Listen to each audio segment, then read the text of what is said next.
They're synonymous with exploration. The DNA is all about adventure. A machine born to the second oldest four-wheel drive manufacturer in the automotive world. Everybody's heard of Land Rover, and no matter where you go in the world, you'll see a Land Rover vehicle. It's a go-anywhere vehicle, any time of the day, any terrain. And it's the great-granddaddy of the luxury SUV segment. Range Rover was the luxury SUV before there were luxury SUVs. Range Rover, a machine as comfortable on an estate as it is crossing the African continent. Hardcore for the gentleman. The car has the capability to go places that a gentleman never would, but with the ease that would please a gentleman. Now the Mark faces competition like never before. Companies are seeing the opportunity, so everybody's moved into that SUV world. Land Rover has to be wondering, where do we go next? The brand's answer is to once again explore the unknown. We said, well, we want to produce the ultimate, the most luxurious Range Rover ever. Ultimate off-road luxury that goes by the name SV Autobiography Dynamic.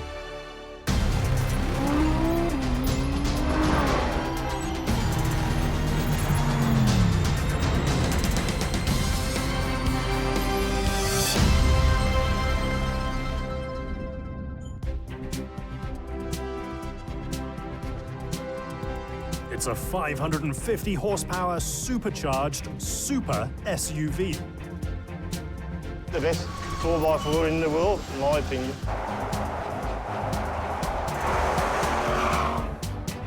A machine that combines sophisticated luxury with elegant performance and bespoke manufacturing. The SV Autobiography has the nicest interior, the softest leathers, the nicest woods. It's basically a Rolls Royce. The Range Rover SV Autobiography Dynamic. A one-of-a-kind machine that starts at a champagne-popping £164,000. I have made a few dreams. I've built a lot of cars for a lot of celebrities and the royal family and people like that. We try and build whatever they want. Any colour, seats, bodywork, headlinings, motifs, family crests, anything like that. If they want that on the car, we will try and put that on the car for them. You know, tastefully. A touch of tastefulness that is extremely English. What makes it British is the fact that it's always been built here. It's always been manufactured here and designed and built here in Britain. I think we're very proud of being English, and they're well built, they're robust, and it's a part of us. It's in our backside. We become part of that car. I think it's important to the country. I think there's that rise smile that here is a brand that is ours, and there's nothing else quite like it anywhere else in the world. Uniqueness instilled on the factory floor by a family of dedicated craftspeople. Promote it as a family-orientated business. Get your uncles, your aunts, your cousins, whatever, get them in there. They want to say, oh, this is the place to be. There's a big sense of community within the facility.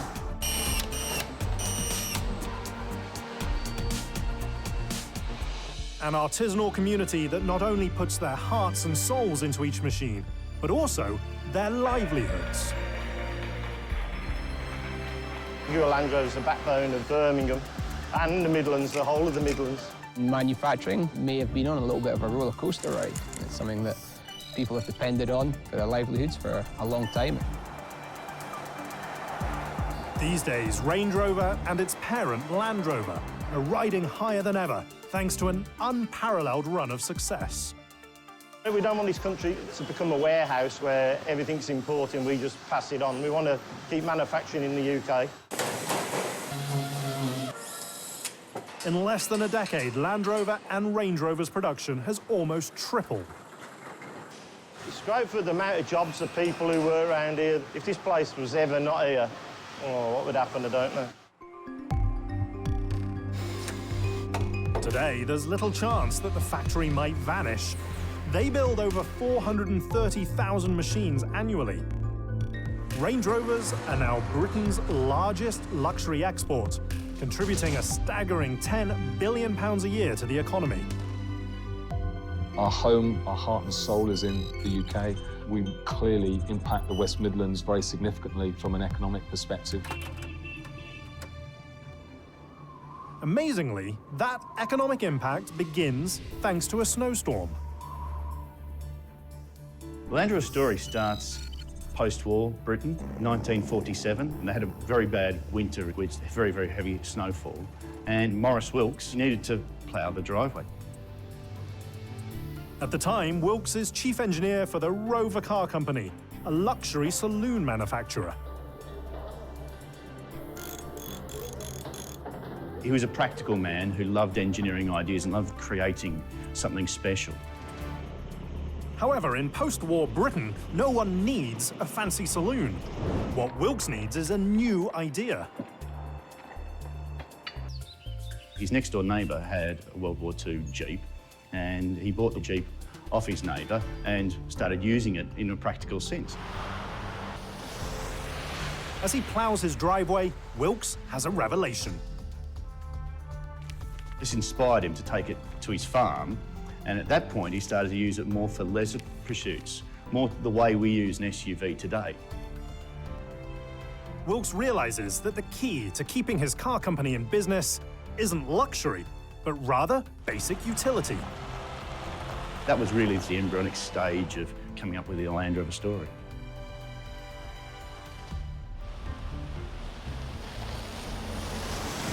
Wilks cannibalizes what he has on hand and builds a Spartan prototype. It was a vehicle that was developed from using the basis of a World War II Jeep, because there wasn't anything else before that. The centre steering was an idea of trying to sort of make it a little bit like a tractor. Centering the steering wheel allows the machine to be sold without worrying about which side of the road people drive on in different regions. Yet when theory meets practice, it proves rather unfeasible. They realised very, very quickly that having the steering wheel and all the arrangements of the off-road system, the gears around your feet, was quite complex. So it evolved very quickly to having right and left-hand drive. The new machine debuts on April the 13th, 1948, at the Amsterdam Auto Show, and gets rave reviews, in part due to a marketing video called The Farmer's Best Friend. In the British Isles and other agricultural countries, there are still many farmers who rely on the horse as a means of pulling machinery and heavy loads. Series 1 started life in, as I call it, Welsh Wales, designed specifically to be a working vehicle on a farm, and it found its way all over the world. The new vehicle is a tour de force that features an aluminium body over a steel chassis that's paired with a 52 horsepower inline 4-cylinder engine and permanent 4-wheel drive. The original Land Rover is basically England building their Jeep. It's interesting, Maurice Wilks, to create a vehicle because he needed it. There was a task that needed to be done. The machine conquers every obstacle in its path except one. No one knows what to call it. A change of that magnitude from luxury to having utility was huge. Its name was the alternative product before it had its marketing name, Land Rover. The combination of Land and Rover creates one of the greatest icons in British motoring, the Series 1. You get this sort of exploratory, almost this childlike love of the vehicle with the Series Land Rovers. It makes you want to get into it and say, oh, what's this? Oh, let's go and explore that. There's something about the purposeful, functional Land Rover that makes an irresistible appeal to the young and the young in heart. When you're first driving them, they have character, they have soul. Inclement weather and a struggling post-war economy create the need. But it's actually Winston Churchill that lays the foundation for the brand's survival.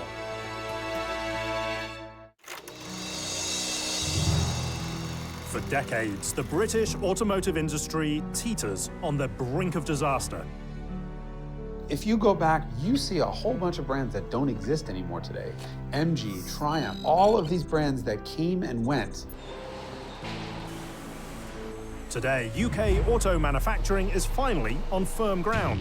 thanks in large part to both Land Rover and its sub-brand, Range Rover. Land Rover's still here. That's got to be a source of nationalistic pride. That's something they should be proud of. These days, the United Kingdom exports over £34 billion worth of automobiles per year. That's more than 12% of the entire British economy. Astonishingly, Land Rover and Range Rover account for a quarter of that success. When I go on holiday every year, it's fantastic to see the product all over the world, and it makes me immensely proud. You've got the social club and people meet up and we all go out together. You've got a lot of mates here. It's a good place to work that owes its existence to a single decision made in 1936. With war looming, the British government purchases 2 farms in the Midlands region of England and very quietly starts construction on a shadow factory for the fight they see coming. It's called the Solihull plant. The primary purpose in those days was to produce an engine called the Bristol Hercules, which was a great, huge radial engine of around about 1,500 horsepower. When the Rover Car Company's Coventry factory is bombed, the Mark moves into the Solihull plant and produces wartime equipment. But once the fighting ends, the facility languishes. This factory was double the size to the original Rover factory, so it can produce double the product effectively, but the market wasn't really there for the car, so what can you produce? The answer is to use the extra capacity to build Wilkes's utilitarian dream. Solihull was where the first Land Rover was built and where Land Rovers have been produced since 1948, so it's synonymous with Land Rover. It's the home of Land Rover, if you like. The war doesn't just give Land Rover a home, but also influences the machine. During the Second World War, Maurice Wilkes was very, very heavily involved in all kinds of interesting programs which had some fairly advanced metallurgy. One of those advanced metals is aluminium. It not only helps the Series 1 get better fuel economy, but also solves rust issues inherent with off-road vehicles of the time. Amazingly, the early fascination with the metal continues to pay off today, inside one of the largest aluminium body shops in the automotive world. So we've come into Body Shop 1, where we make the Range Rover, the Autobiography. We also make the long wheelbase, which is our biggest model, together with the Range Rover Sport. Solihull's body shop is 40,000 square meters. That's nearly the same size as Windsor Castle.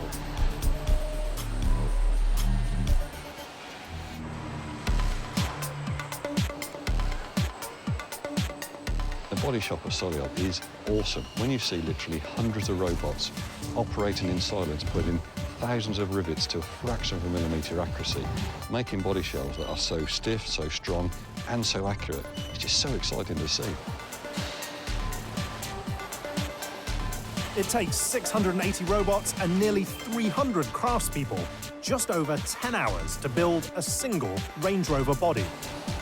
There's 4 main work zones. The first one is underbody, and that's what puts the front, the middle, and the rear part of the undercarriage together. Next, the new floor pan goes into the framing station, where they add the sides of the vehicle. We're at the beginning of framing now, so behind me you can see an underbody that's coming in. That's the very start of the process. This is where we get to the point now where it starts to look like an actual car. We get the inner body sides coming together off of these robots, and they're gonna put them and close themselves in on the underbody itself.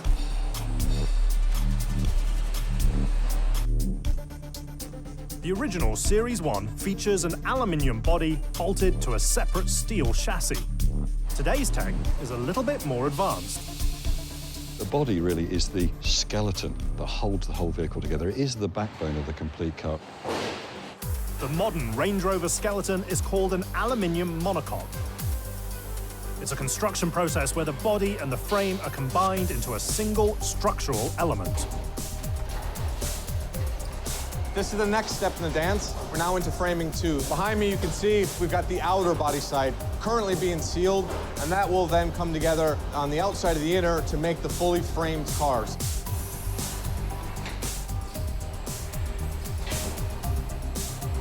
There's a lot of electricity within the workforce, but very few actual sparks. So there are no sparks. So we've moved into a new design.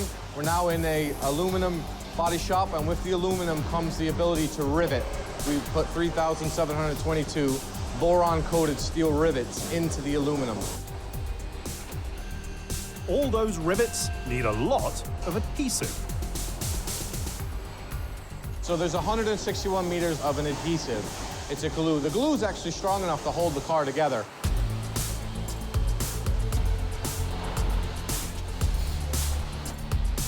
It takes 403 parts to build a single Range Rover body and just 142 seconds to get the job done per station. The constant hum of the factory is perhaps only drowned out by the continual ring of the cash register. And last year we put £4 billion back into redevelopment, so we're doing the right things. We're putting the money back into where it needs to go to ensure that we have a sustainable future. Finally, new bodies are ready for the cladding line. The cladding line is where it all comes together. We got the tailgate, we'll then put the rear doors on, we'll then put the front doors on, the fender, and then the bonnet. And that's all the closures making up what is the body of the car. The panels are shiny, but the craftspeople have been aged by grit and filled with determination. 23 years coming up now. Oh, it's amazing, the transformation. We take a great deal of pride in what we do here. Always have done. I've personally been with the company over 35 years, and it's fantastic to be part of this British brand. I used to come through the same door 23 years ago, and if you change it today, you wouldn't recognise the place. It's amazing how they've changed. Our products speak for themselves. I really do believe that.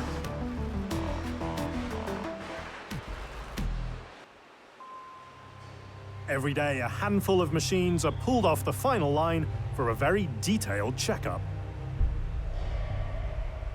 We're in CMM at the moment. This is where we have the ability to take a lot more measures to make sure that the integrity of the parts going together is what we need it to be. The tolerances are just 1.5 millimeters. There's certain areas of the car that are more critical. Front end, we start to talk about crash protection, how it absorbs, the roof, how well the roof does under impact. There's literally no margin for error. If that gets built up as we frame the car and then we put the roof on and then we ultimately finish it by putting the closures on, it's going to be completely out. At the moment, we've got 2 separate scan heads running simultaneously, and what they are doing is as they are working their way down the car, they are taking thousands and thousands of measurements.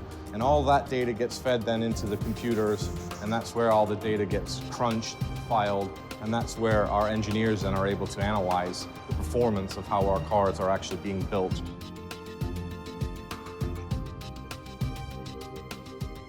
Key is the use of aerospace-grade aluminium.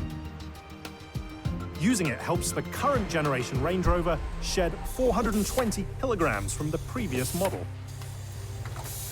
It's lightweight, it helps with performance. Aluminum is actually stronger than steel when it comes to crash protection, so we're actually making a stronger, safer, better performing car.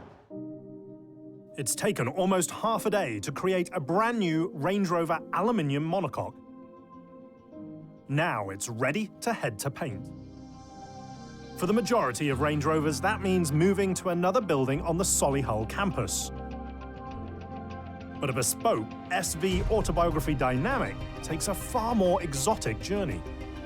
The cars go through the body and white facility at Solihull. They're then extracted from Solihull. Extracted bodies head 17 miles down the road to the Special Vehicle Operations Facility.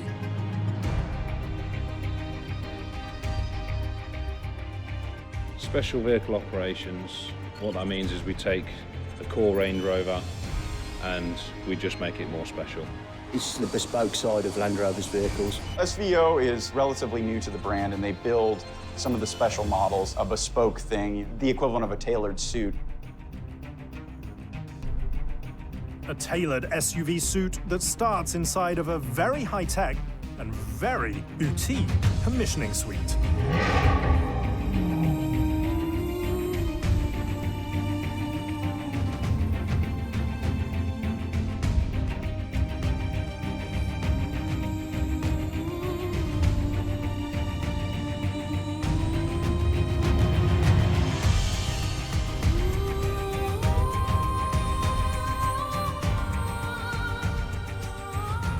The purpose of the suite is a one-on-one experience. Customers come in here to create something completely unique, especially for our SV Autobiography customers. What we aim to do here is to create one-of-one vehicles, completely unique. They can bring their partner, they can bring their family, they can bring their entourage. We pretty much walk them through the commissioning process, pick up the samples, the tangible things that are around you. This is kind of the candy store. An expensive candy store that's full of possibilities. There's about 1.2 trillion combinations that are possible from within this room.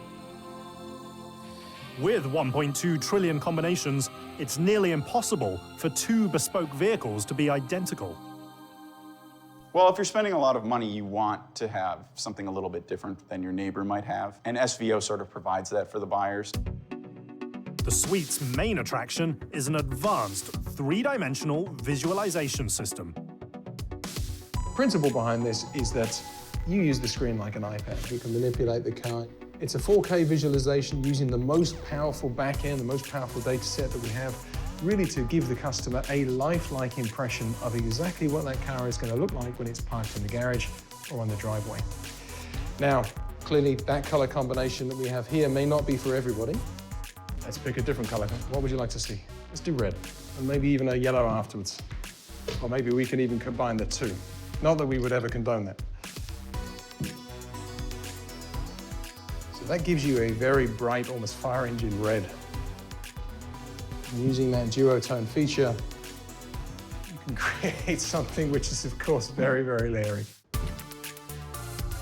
The digital customization goes well beyond just colors. I have the opportunity to take you through each of the different wheel choices that we make available to our customers. And we can do that for 27, 30 different wheels. There's a lot of money in customization, so they want a piece of that. They don't want some outside supplier doing it, and probably not doing it to the standard that they want. So bringing it in-house allows them to not only make money off the wealthiest customers, but also create a car that meets their quality levels.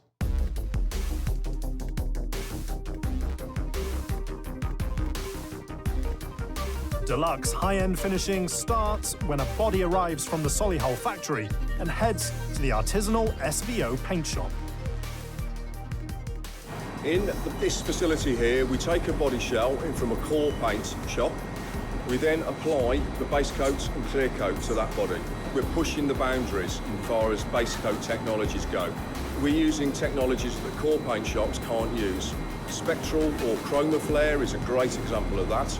We've also got colours with a very coarse flake, which the core paint shops can't use, so very much unique, and really the sky's the limit what we can offer. Base Range Rover models come in 19 different colours, but at SVO, any hue in the rainbow is possible. But then we also can offer the genuine bespoke option. That's where a guy possibly has another vehicle in a given colour. We all match that colour, so his cars will all have a common colour.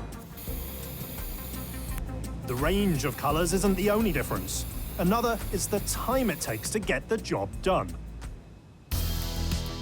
In a conventional paint shop, it will take circa 4 hours to get the car through the process. My process here takes me about 4 times as long because of the additional checks that we put into that process to ensure the quality is really where we want it.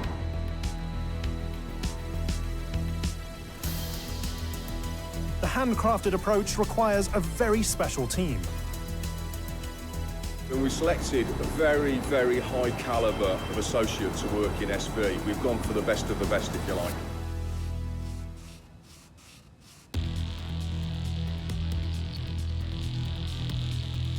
It takes over 8 hours for the base SVO paint process, but even that can be exceeded.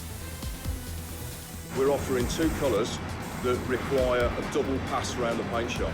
You apply base coat 1 onto the primer coat, you then apply a clear coat, you then stove that body. That body then is brought back into the paint application area where we apply base coat 2, and then we put a tinted clear coat on it. The double pass colours take 16 hours to paint. Yet the dual tone paint jobs are even more intensive. The duotone, I manually mask out half of the car. I then put the base coat, the colour coat on the upper part.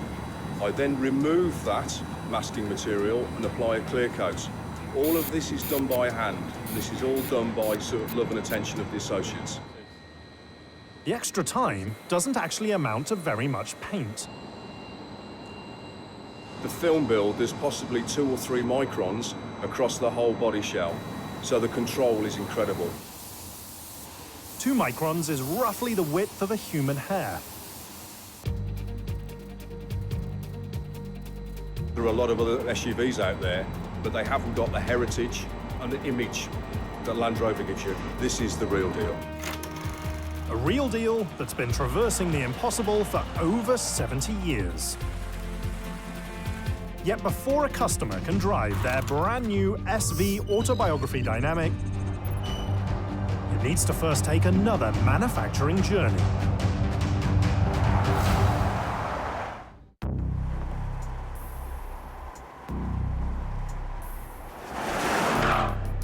The Solihull factory site has been Land Rover's home since 1948. When you look at Land Rover, you see that Solihull on the badge. Today, it's a 300-acre, high-tech complex that drives the English Midlands economy. It helps the West Midlands side good. Local engineering, local suppliers rely heavily upon us.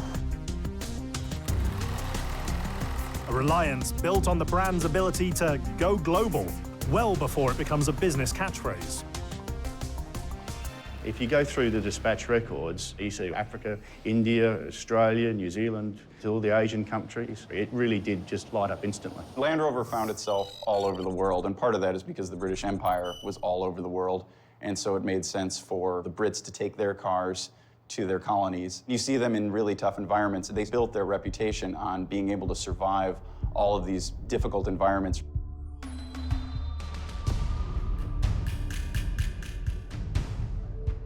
Sending machines all over the globe expands the brand and also gives rise to a legendary yet completely unprovable myth. It's been suggested that the Land Rover is the first vehicle that more people in the world have seen than any other vehicle. An adventuring spirit captures the imagination, but it's the machine's hardcore abilities that make it a household name. Land Rovers are the backbone of British farming, British industry, also the military. Everyone loves them. By the early 60s, however, that versatility isn't enough. To keep climbing the automotive mountain, the brand needs a new machine. The Land Rover station wagons in certain markets had proven very popular, so the idea of having, a comfy off-roader effectively was something that they were looking at and wanted to try and achieve. A comfy off-roader sounds obvious now, but in the 60s, SUVs are very different. SUVs used to be trucks and were workhorses, were things that regular people drove and worked on, maybe had on a farm and used as a tractor instead of a tractor. In 1966, Land Rover's engineering team decides to chart a path to the unknown and build the world's first luxury sport utility vehicle. In those days, there was lots of manufacturers throughout the Midlands, and when you're launching a new vehicle, that's the last thing you want is immediately to get hold of what's coming next. To keep their machine under wraps, engineers engage in a bit of cloak and dagger work. And they even created a fake company called the Bella Motor Company. And they put the badge on the front and they could drive the prototypes around without people knowing it was a Rover product. The new platform features four-wheel drive, an angular body style, and a coil suspension. The coil suspension system and the constant four-wheel drive was an off-road revolution. Launched in 1970, the newly christened Range Rover becomes an overnight sensation and sets the benchmark for an entirely new automotive segment.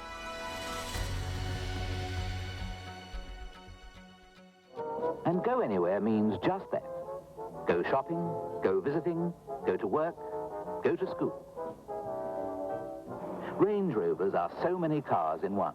It wasn't just an SUV with some power seats and some fancy stuff added to it. It was the first vehicle that was really meant to be a more premium SUV. The machine proves so popular that it continues to influence the brand today. Inside the Range Rover Design Studio, where Jerry McGovern has orchestrated the look and feel of every model the company has produced since 2006. So we're here in our design studio. You can only see part of it because beyond there's a lot happening. And sorry, folks, you can't see that yet. But we've cordoned this area off and we've got the lineage of Range Rover. We start with this vehicle. It's quite interesting because when you first look at it, it's got a certain charm about it. This had a lot of functional thinking behind it in terms of the way it was designed and put together. If you look at the interior, it's actually quite Spartan by today's standards. The interior might be austere, but when the original Range Rover hits the market, it becomes a powerful statement for British industrial design. In 1971, there was a celebration at the Louvre in Paris, and the Range Rover was selected. Nobody had ever seen anything quite like it. What makes all of the original Land Rover products so iconic is their simplicity and their design, and that's refreshing. That sort of reminds me of the locally crafted, brewed, single-source coffee thing that people are gravitating towards right now. I don't want a mocha 3-pump soy latte with this. Just give me a cup of coffee, please. And it's the same thing with these Range Rovers. They're just simple. The simplicity stems from the machine's function over form mantra.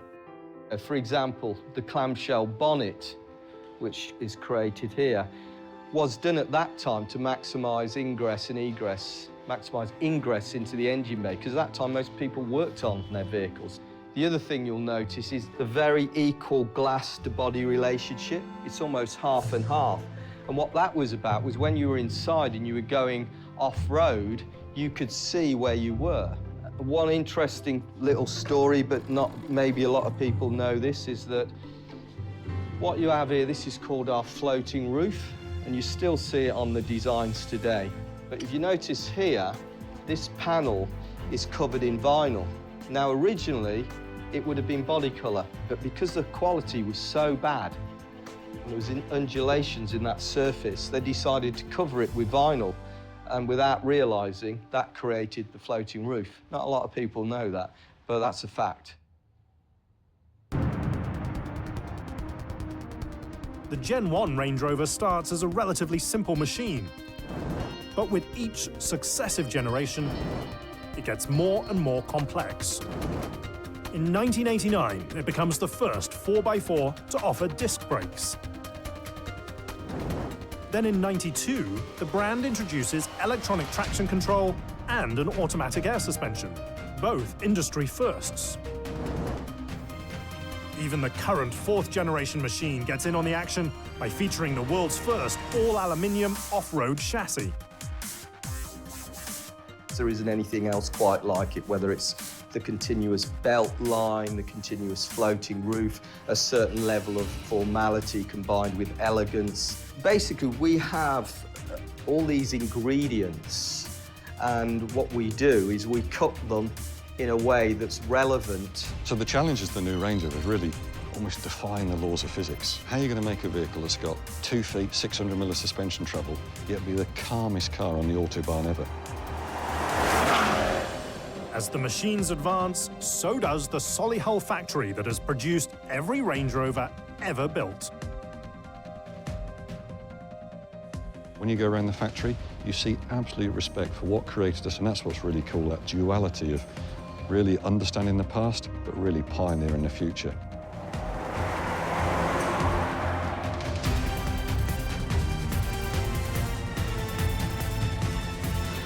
Pioneering led by understated passion. These days, the Solihull facility is even more complicated. The brand builds 6 different Range Rover models, including the SV Autobiography Dynamic, on the same line. There are approximately 3,000 people as part of the team in the final assembly area. The build begins when painted bodies from the traditional Solihull paint shop and the Special Vehicle Operations Bespoke paint booth are sequenced together and then delivered to the final assembly hall. It will now take just over 4.5 hours to transform the painted monocoque into a functioning SUV. The wiring harness is the first hefty installation. The Range Rover harness itself weighs 56 kilograms, and if you was to lay it out from end to end, it would go from the bottom to the top and back again at Ben Nevis. Ben Nevis is the highest mountain in the British Isles at 1,345 metres above sea level.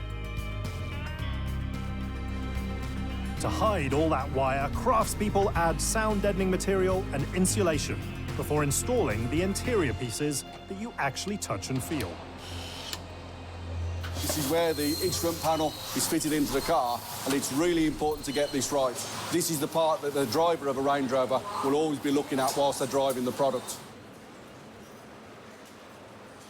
To keep all the various options in order, they use a build card system. The build card ensures both the build quality and the specification that the customer has ordered is absolutely correct when the car goes into market. Even at this early stage, the machine is already being noticed. This build card is particularly special because it tells the operator that this particular car he's building will end up being an SV Autobiography.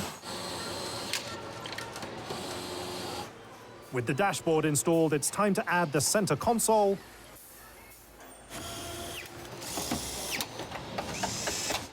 and then the front and rear seats. While the interior of the machine continues being built up, on the other side of the factory, another team of craftspeople starts assembling the powertrain. Behind me is the chassis area. Here we assemble all the powertrains and lower suspension parts for all the models that we produce. This is where we take the engines, gearboxes and transfer boxes and assemble them together before they go into the final vehicle. They start by swinging the massive dual exhaust system over to a jig.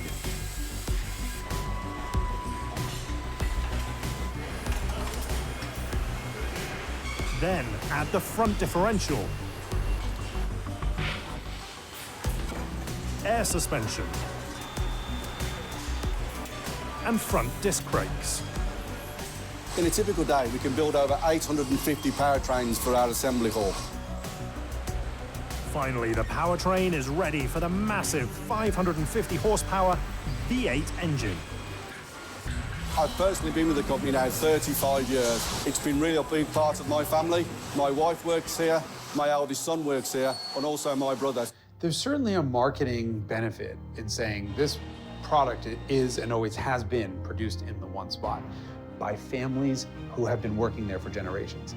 And that creates a source of pride that I kind of think has to filter back into the products. How could it not?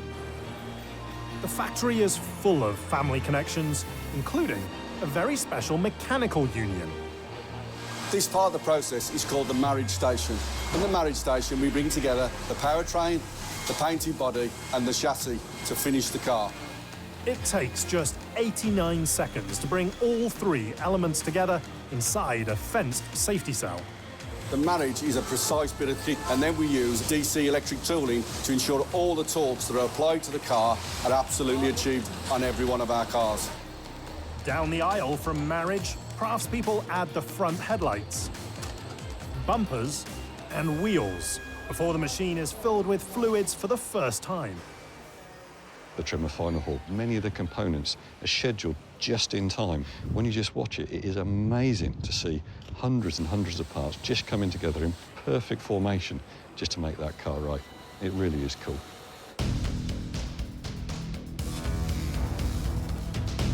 At this point, the majority of Range Rovers would be nearly finished, but not the SV Autobiography Dynamic. It still has another entire factory to go.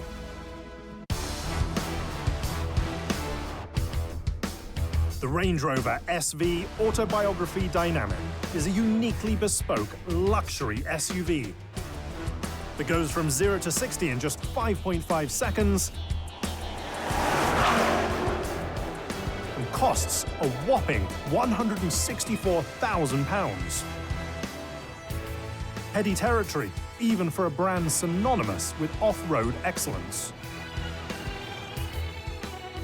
The Range Rover is our flagship vehicle, and it is a great vehicle, and most people just love the way it is. But there are people that want the vehicle more individual to them, and that's what SVA is about.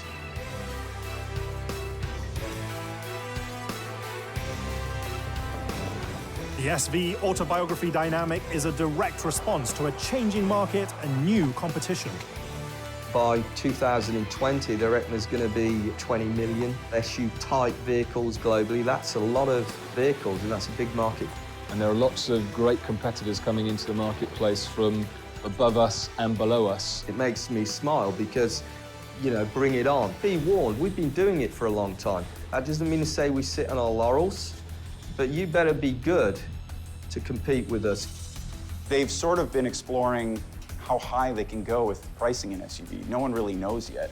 There are $400,000, $500,000 sports cars. There are really expensive sedans that are $200,000, $300,000, $400,000, but no one has taken that with the SUV yet. So they're still looking for the ceiling of how high you can go. That luxury exploration takes place back at the Special Vehicle Operations Workshop.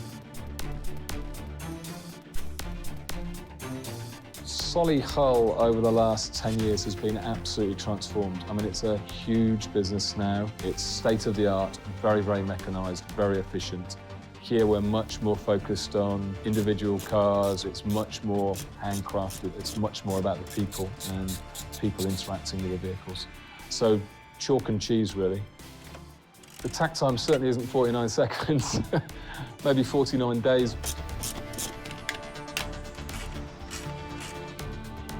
Land Rover spends over £20 million building the 20,000 square metre facility and models it after a Formula One team garage. If you look at any facility around, there's not really anything to this sort of standard. The build begins when a fully functional Range Rover arrives from the Solihull factory. It's a complete vehicle, and it comes into this facility, and we'll then take parts out and refit new parts, or we'll modify parts. So we'll add new options onto the vehicle, essentially. Basically selling them that dream that that car is bespoke and it's theirs, nobody else's. It's a quiet, artisanal workshop where nothing is rushed. They're going to be building an autobiography build on this car, so there's quite a lot involved. Bumpers off, seats out, change the console with champagne coolers in. Nice little touches here, there, all over the car, really. The bespoke conversion takes two craftspeople roughly 5.5 hours.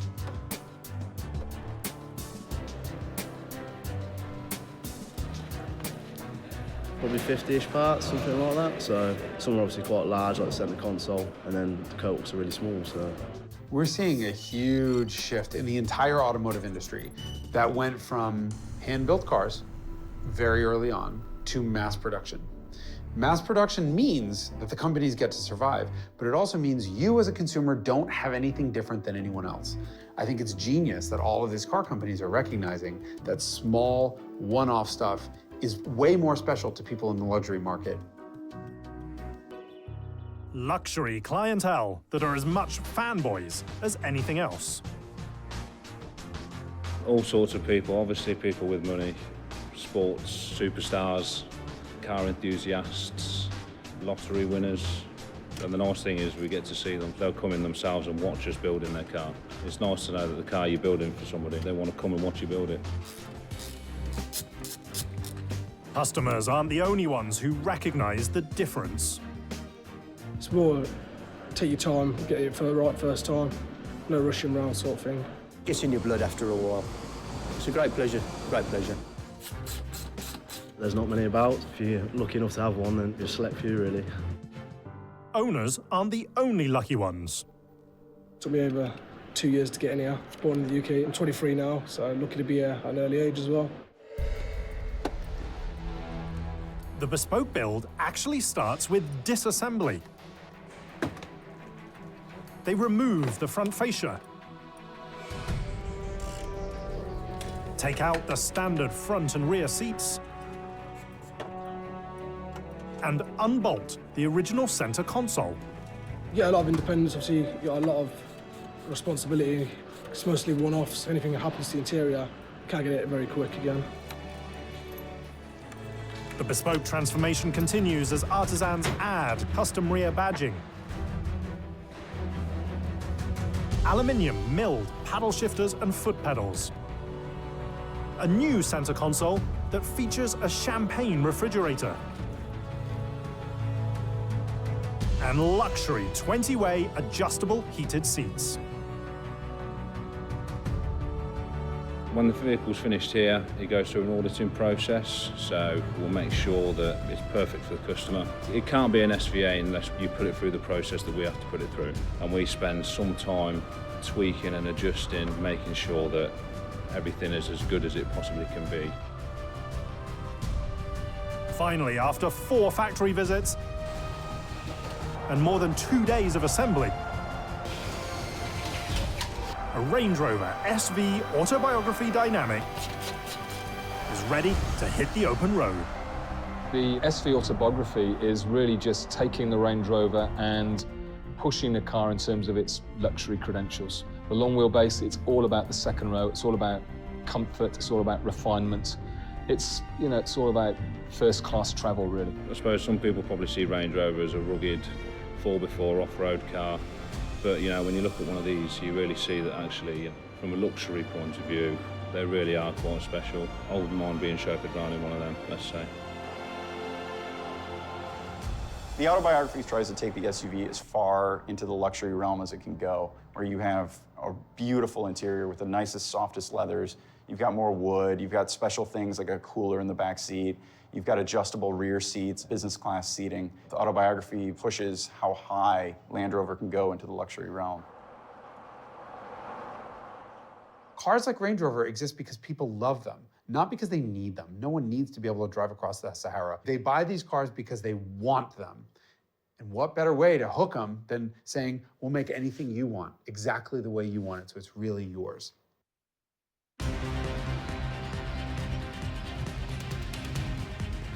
The SV Autobiography Dynamic is bespoke and expensive, yet still an extremely capable off-road machine.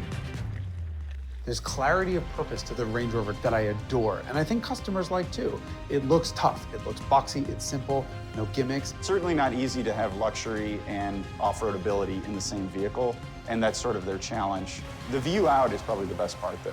You have this expansive view. The Range Rovers have always had huge windows that you can see out of easily. So you have this really wonderful, airy view of the world. And in traffic, they just feel special. Super capable SUV that can go anywhere. But also, this is a luxury SUV. This is quiet and comfortable, and I want to drive this thing every single day. Every time you get in a Range Rover, you sort of forget that you look down on people. And I mean that literally and figuratively, because you are really high. These are tall vehicles. And then you realize you're also in an interior that's nicer than anyone else's.